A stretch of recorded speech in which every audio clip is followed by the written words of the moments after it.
All right, welcome everyone. We're Semblance of Sanity. I'm Caleb. I'm Jacob. And we're here for Wonder Egg Priority, Season 1, Episode 6. We got Neru focus. Oh boy. And it was heavy. Quite heavy. Yeah. Just the idea that her sister stabbed her. Repeatedly, then, it looked like. Yeah, caused that kind of a scar. Uh-huh. And then emotionally, physically, yeah. All of the above. Wow. Yep. Right. No wonder she's kind of an ice queen now.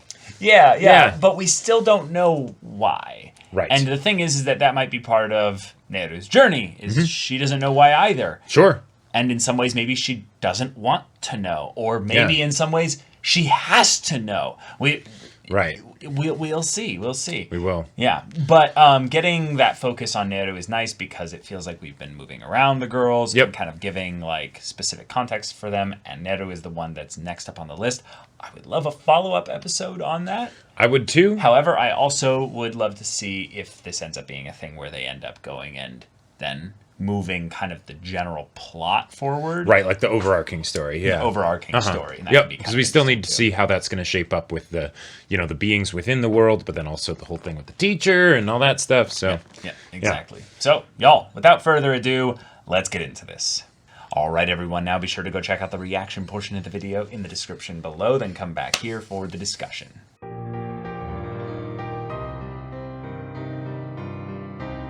Okay. Well, that is Yeah.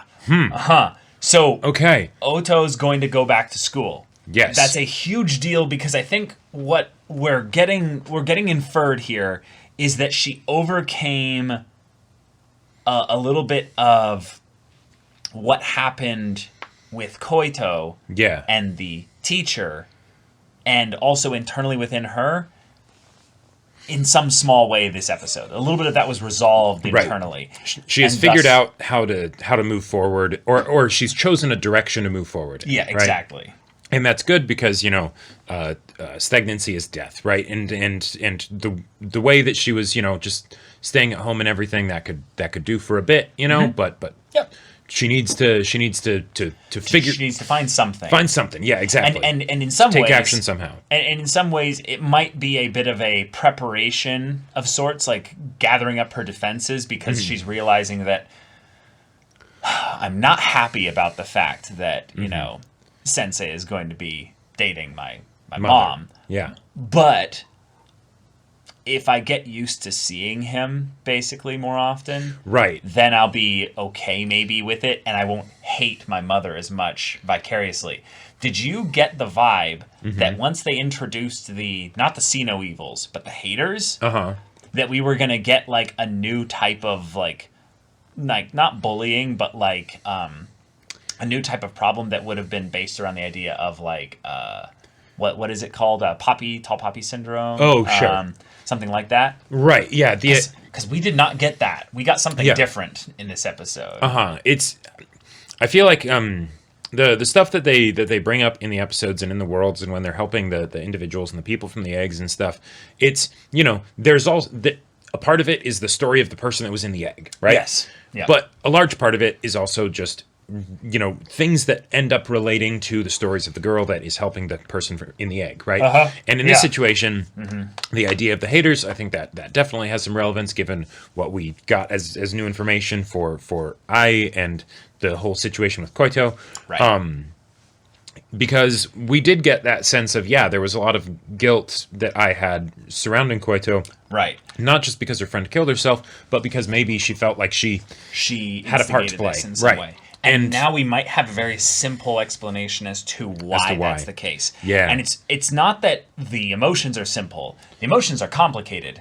But I think the causality of it is a little bit easy to understand. And the idea that Neru popped in and went, Occam's razor, no, it might be just that she liked Sensei or likes Sensei or something like that. Yep. And that caused, jealousy. Yep. And they said, the two that are kind of the overseers, they were like, the haters go after people because of built up spite and envy. Yep. And I thought about those two things, and I was like, well, there's actually a small way in which the Venn diagram puts them over each other.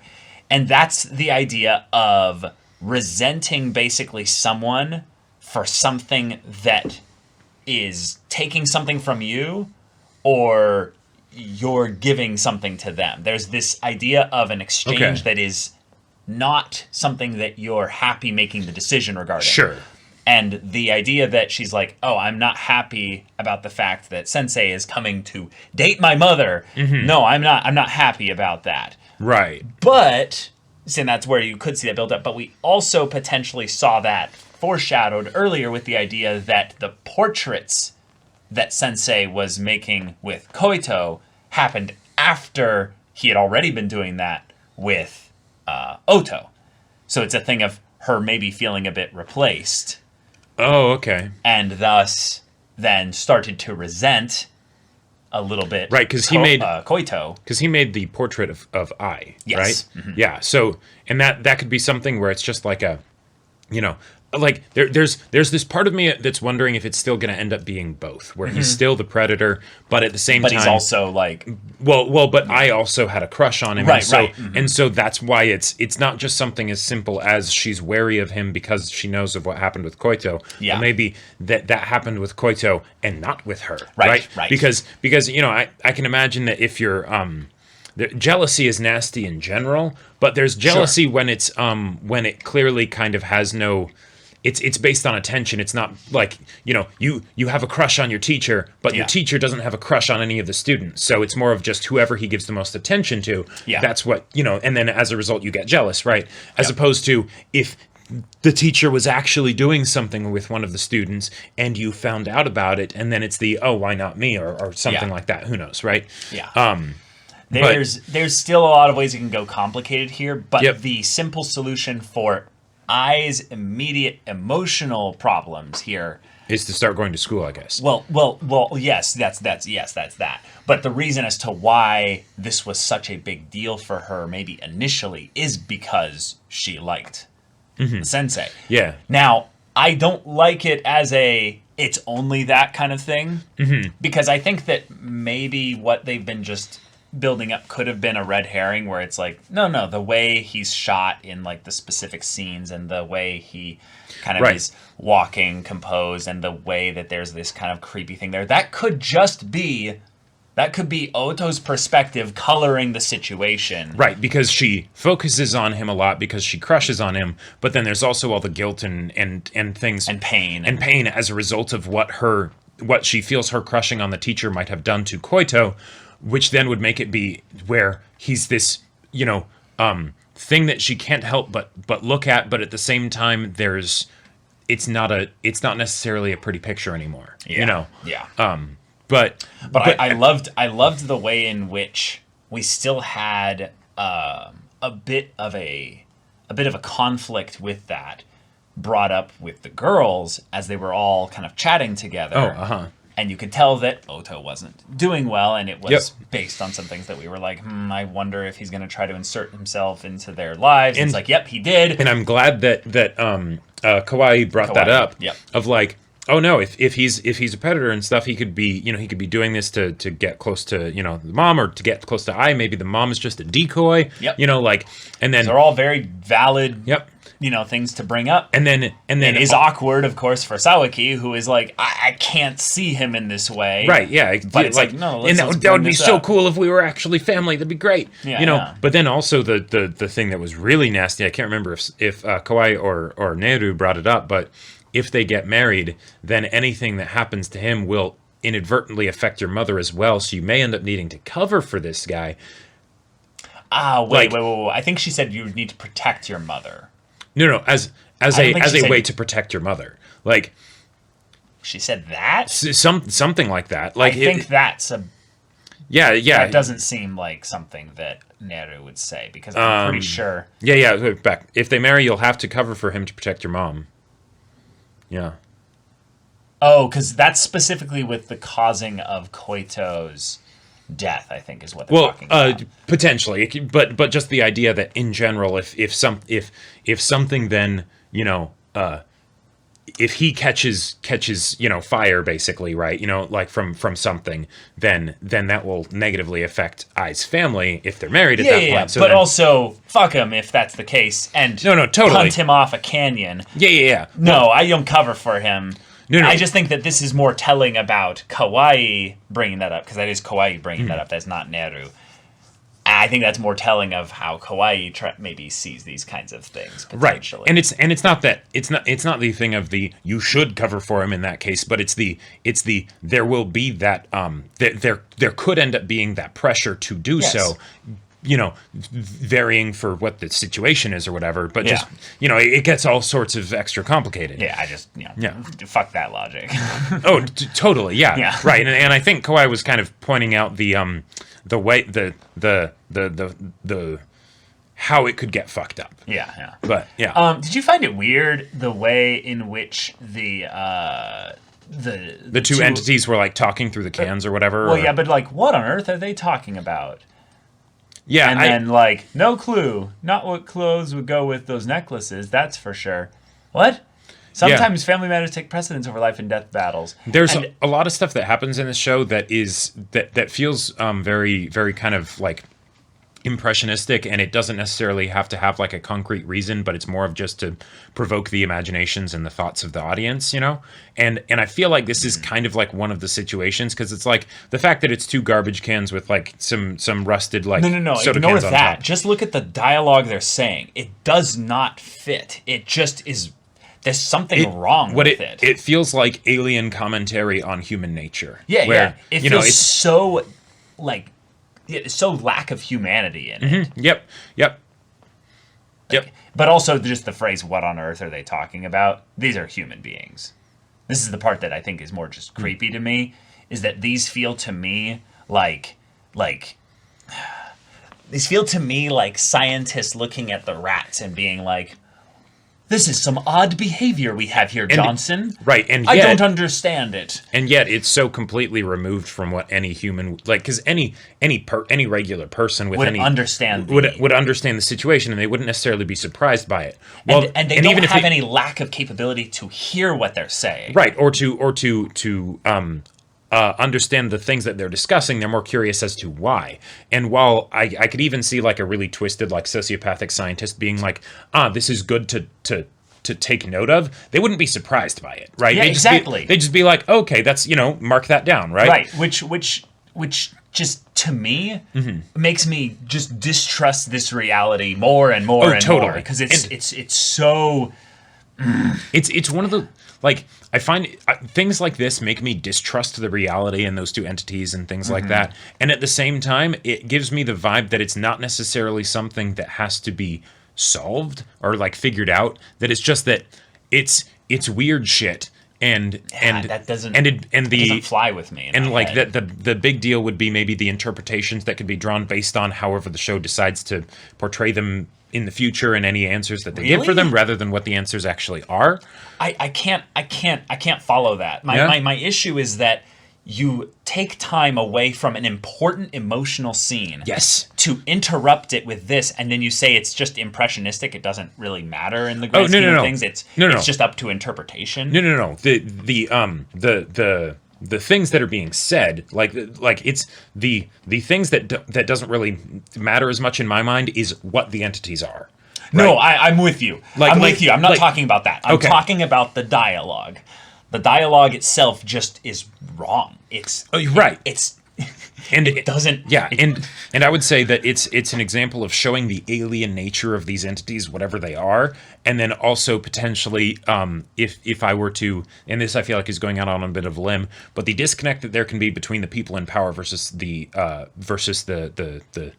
children, basically. Like if you take the example of like adults. the teacher, the adults and the children, right? Sure. Okay. Because you could totally see an adult in a different situation where they don't know all the context, wondering why the girls aren't talking about like, what kind of outfits they're going to wear and stuff, because, because they see the struggles that children deal with as being sort of benign and not important, because, everything gets serious once you're an adult or something like that. I think that kind of philosophical interpretation would make more sense if they were actually conversing with the girls, though.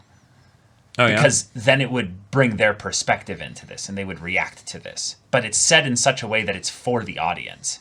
Yes. It's not for the girls. Yep. Which Absolutely. Just it just feels creepy to me. Right. Which makes me think that it's more of just like it's about communicating to the audience a general vibe of like that the story wants to have, rather than like communicating specific details or factual information. Yeah. But yeah. I still disagree with it being not totally. factual information and stuff. Like there's reasons as to why they said this and not other things. Gotcha. Because you can communicate a vibe more vaguely than you can with like specific info. And yeah, you can do that through camera angles and shots and things like that. Yeah. Like in a lot of ways, I would say the trash cans and the soda cans on top communicate that vibe pretty well. Like I aside don't care about from the things that are being said. all, yeah. But okay. So then we have the girl being helped. Oto then sees her, believes her.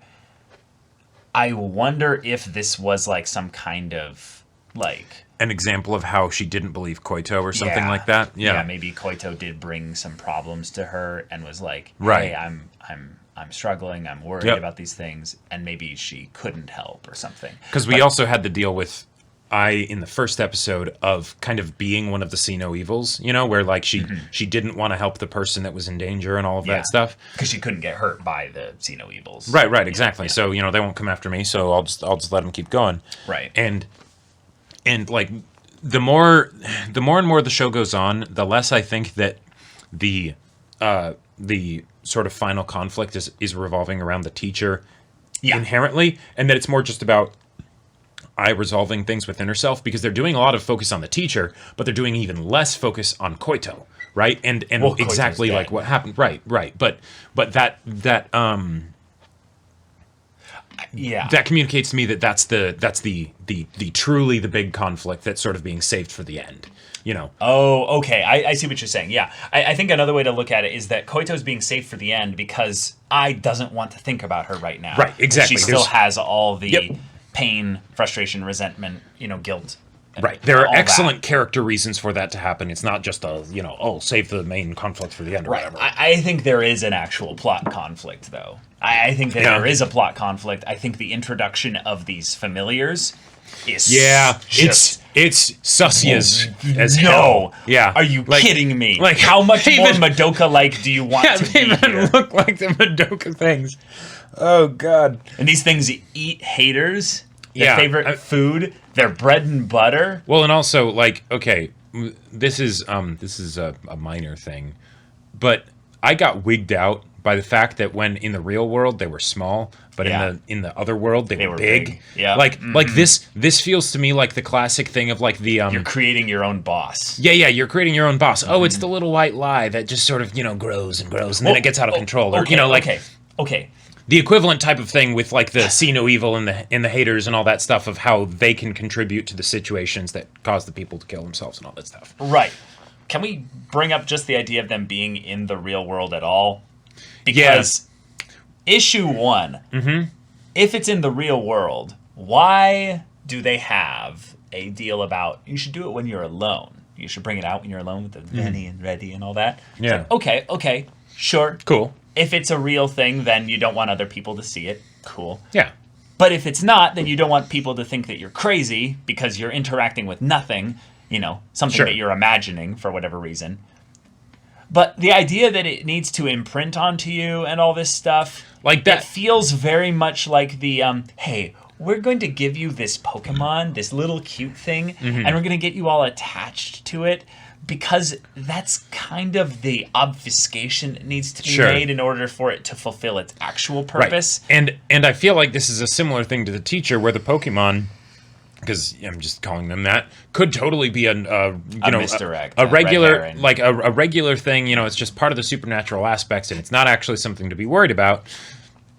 And yet, and the whole thing of opening it up by themselves, it's any basic animal. You want to have like singular connection with its owner and stuff, so that way it'll, more like, when it's young, it'll more quickly respond to the things that you say or whatever. Who knows, right? That has to be full of shit. But it sounds like it's full of shit and totally dangerous. But on the inverse, I feel like there were a lot of things that made it seem like, they they might just not actually ever be in the real world. Like when I was like breaking stuff out in public, and none of them seemed concerned about that. It seemed that it was like, oh, at first they're in the real world, but then psych, they might actually just be in the fake world, and that's why it doesn't matter that I's breaking this stuff. Yeah. And then they went to the two entities, and it, who knows which was which.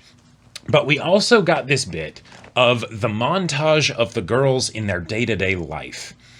And that actually made me think, oh, okay, there might actually be some real world stuff, because we saw them doing just regular things, interacting with other people, like we saw a new character that interacted with it was Momoe or yes, I believe Momoe, but then we also had Neru with her job as the CEO of the company and all that stuff, right? Things like that, where it's like, okay, this is probably a living, breathing world that they're in.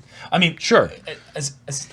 As long as Oto Ai is the main character and alive, right? As far as we know, everything, at least in her perspective, is real. Right, and the fact that it showed the fact that it showed other people doing things that are completely separate from Ai means that at the very least, this is almost definitely not Ai's own projected reality. Imagination. Right. At the at most it would be like a shared consciousness dream or whatever, right? That's where I think most likely this ends up, because there's so many little gaps in the way that they edit this show. And I gotta say, I really like it, because it puts me on to the vibes for for like specific things being something I'm supposed to look out for.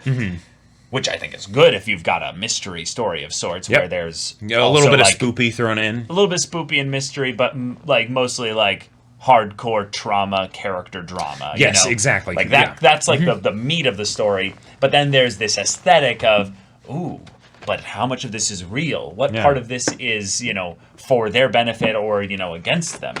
What kind of way in which are they, battling themselves, or are they battling the environment? There's some really cool questions that are still left up in the air, and in some ways, I would like them to start coalescing things towards a kind of a specific vision as to where the show is going. Yeah, me too. Because we're kind of at the halfway point. Yes, and I don't know the teacher is the potential or overarching simplified sort of conflict for the series for Oto, because Oto is the main character, right? And she's the main character, and there are some ways in which that could tie into some of the other characters. He's Momoe's uncle, things like that. But with this many characters, to resolve them all in a one core structure, we've gotten them all introduced. But at this point, I would expect for there to start being some really or just taking or just steps a second season. That's true. Yeah. But all that being said, I think that having Oto go back to school is a huge deal. And the fact that she did this with that little bit of fire in her. Almost. Yeah, I was worried that she was going to tell the teacher that she liked him or something like that. Did you get that vibe? Because it was the idea of her having a crush on the teacher was brought up in this episode, and then not really. And then we got something that in any other series or situation, if it wasn't the teacher, if it was another character, I would expect it to be some kind of love confession. You know, I don't think it was that, because she ran specifically out of the house and the bath and all that with the oh, I'm just going to run. I didn't think that at that point she intended to confess or tell him that she's going back to school.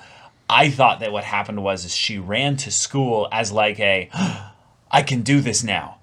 And so she went and did it, and then she happened to bump into, Sensei, and was like, oh, I can do this in front of him as this is my win. This is my victory. Look at me. I don't need your help. Look, I'm good. So maybe you won't date my mom. You spend less time with her and stuff. You won't. Yeah, maybe. Might be too late for that. But I think it was more of look at me. I'm overcoming this. And what I'm curious about is what it was that actually sparked that, because it seemed like it was the prayer beads and stuff. I think it was the interaction with the girl in the egg world. Right. Yeah. And if that's the case, because the interaction with the girl in the egg world was, okay, someone who needs help, they're asking you for help, you don't see the issue, you have to believe them and then help them deal with it. Yep. That seems like it could definitely have some parallels to Koito. Sure. Right? The fact that the prayer beads also existed in the real world is a whole other thing that other thing. Yep. Yep. But as far as how that would give Oto the serendipitous moment, the point where everything, the stars align, and suddenly the shackles that have been on her throughout this show suddenly shake free, right? I'm not sure how the two connect, and I would love to see the show get into that because Oto's or Ai's been dealing with. She's been dealing with a lot, and I would love it if I would also love it if this moment wasn't just like a moment of her feeling good and then she regresses, but she's been dealing with a lot, so yeah. All right. But yeah. Y'all, thank you so much for watching this episode's reaction and discussion. If you want to see the next episode's reaction and discussion right now, though, go check out the link in the description below for our Patreon. You can get an early access there. You can watch full-length timer reactions there, and all this comes with Discord access, so you can chat with us in the community there about this show, about anime in general, and also be sure to check out our Twitch channel. We stream every weekday. The info's in the description. Yeah, so if any of that interests you, we'll see you there. But until then, we're Semblance of Sanity. I'm Caleb. I'm Jacob. And we'll see you all next time.